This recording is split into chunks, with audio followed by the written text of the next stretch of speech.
दे दो राम, दिला दो राम, देने वाला सीताराम, न हिंदू को बख्शे न मुसलमान को बख्शे। चाहे हिंदू हो या मुसलमान हो, सबके बीच अपनी बात जाकर कहेंगे हम कि हमने हिंदू मंदिरों की भी चार दीवारी की, मठ वाले ने नहीं किया। वक्त को करना था कब्रिस्तान की घेराबंदी, वह हमने किया।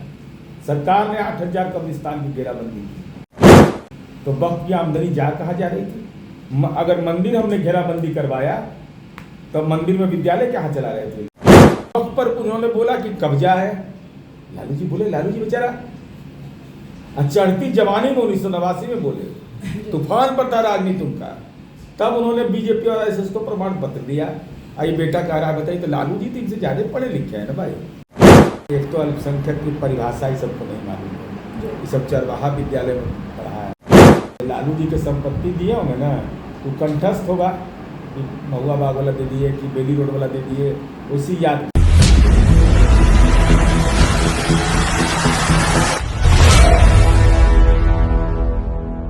नमस्कार, आप देख रहे हैं संक्षिप्त। मैं हूं आपके साथ अमृता पांडे।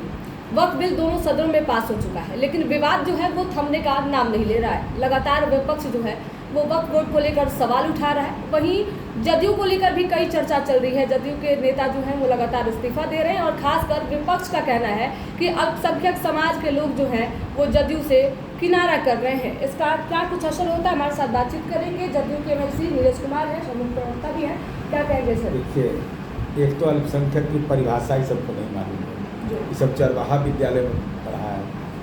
अल्पसंख्यक के नाम पर मुसलमान को लोग टारगेट करवाता है। ये राष्ट्रीय जनता दल और कांग्रेस पार्टी, उसमें बौद्ध भी हैं, सिख भी हैं, पारसी भी हैं, ये सब लोग हैं ना, जैन भी हैं।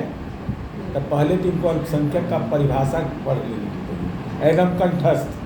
जैसे लालू जी के संपत्ति दिए होंगे ना, तो कंठस्थ होगा कि महुआ बाग वाला दे दिए कि बेली रोड वाला दे दिए, उसी याद कर लिया। अब जब संसद से पारित हो गया तो इसमें विवाद की गुंजाइश कहाँ है? तब विवाद एक ही जगह हो सकता है, न्यायालय में, तो न्यायालय में जाए।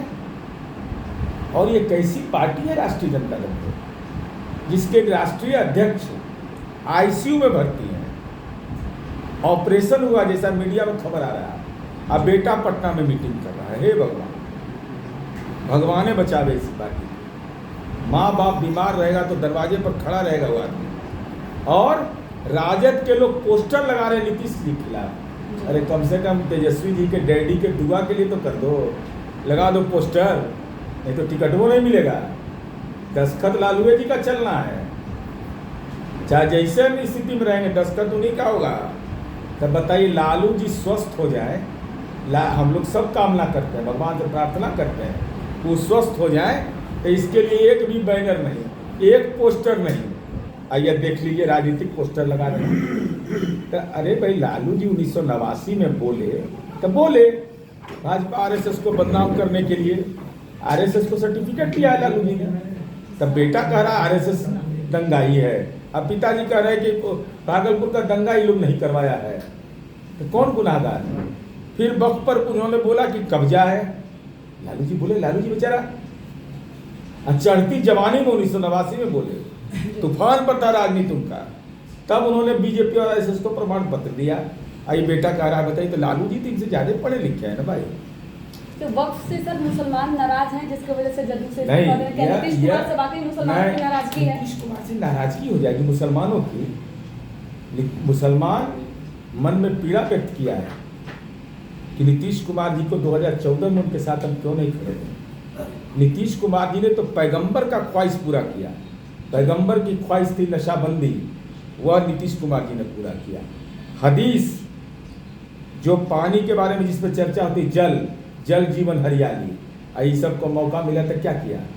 दारू के कंपनी से पैगंबर की ख्वाहिश के खिलाफ शराबबंदी का कसम लेने के बाद इन लोगों ने शराब की कंपनी से पैसा लिया और मुसलमान को भी नहीं बख्शा। होता है कि डाइन एक दो घर बकसती है, ये ऐसा राजनीतिक डाइन था, ऐसा एको घर नहीं बख्शा, मुसलमानों से ले लिया संपत्ति, सबका दस्तावेज है। नाराजगी नहीं है तो पार्टी लोग क्यों छोड़ रहे हैं? अब पार्टी छोड़ना अगर इसको कहिएगा, ये जो बेचारे 18 मार्च को राजनीति में इनकी आत्मा प्रवेश कर गई थी कांग्रेस में, ये देख लीजिए, ये वीडियो है मेरा में, उन्हीं का है। तो शरीफ जनता दल में इनका रह गया 2 अप्रैल तक। आई ये हो गया अंतर्राष्ट्रीय नेता कल, हालांकि इनको कांग्रेस टिकट उकट देगा नहीं गलती से भी। 399 को वोट में इनको आया है पूरा तक। जनता दल का उम्मीदवार रहा है। अरे वो तो हमारे यहाँ दुरंतो गाड़ी चलती है, तूफान भी चलता है। अब कोई तूफान पर चढ़ गया, बिहटा में उतर गया, पटना से तो उतरते रहे फुलवारी शरीफ में। ये तो दिल्ली जाए वाला गाड़ी है।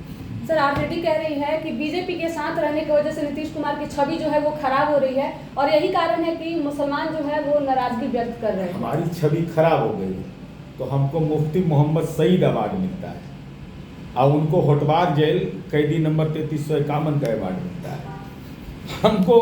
हमको अवार्ड मिलता है ग्लोबल थिंकर का, क्लाइमेट लीडर का। इनके बारे में कहा जाता है पॉल्यूटेड लीडर है, इनके बारे में कहा जाता है प्रॉपर्टी कलेक्शन लीडर है, इनके बारे में कहा जाता है दे दो राम दिला दो राम, देने वाला सीताराम, न हिंदू को बख्शे न मुसलमान को बख्शे। अच्छा, वक्त को लेकर लगातार जो है वो सवाल उठ रहे हैं, और लोग जो है कई तरह के मुसलमानों के मन में भी सवाल है। इसके लिए आप क्या कुछ कहिएगा, जो आपकी पार्टी में लोग हैं या फिर जो आपके मुस्लिम वोटर हैं? नहीं, पूरा चाहे हिंदू हो या मुसलमान हो, सबके बीच अपनी बात जाकर कहेंगे हम कि हमने हिंदू मंदिरों की भी चारदीवारी की, मठ वाले ने नहीं किया। वक्त को करना था कब्रिस्तान की घेराबंदी, वह हमने किया। सरकार ने 8000 कब्रिस्तान की घेराबंदी की, तो वक्त की आमदनी जा कहाँ जा रही थी? अगर मंदिर हमने घेराबंदी करवाया तो मंदिर में विद्यालय कहाँ चला रहे थे लोग? सब पैसा टकराई नमा। वक्फ बिल जो है वो दोनों सदनों में पास हो चुका है, लेकिन विवाद जो है वो थमने का नाम नहीं ले रहा है। लगातार जो है इसको लेकर सवाल हो रहे हैं कि क्या वाकई मुसलमान जो हैं वो जदयू से नाराज चल रहे हैं, क्योंकि आज राजद ने भी साफ तौर पे कह दिया कि नीतीश कुमार जिस सेकुलर छवि के लिए जाने जाते हैं वो कभी थे ही नहीं। लगातार जो है वो मुसलमानों के वोट लेने के लिए इस तरीके की चीज़ें करते रहे, लेकिन अब जो है इनकी नीति जो है वो पूरे तरीके से सामने आ चुकी है। हमारे साथ जदयू के मुख्य प्रवक्ता नीरज कुमार थे, जिनसे हम बातचीत कर रहे थे।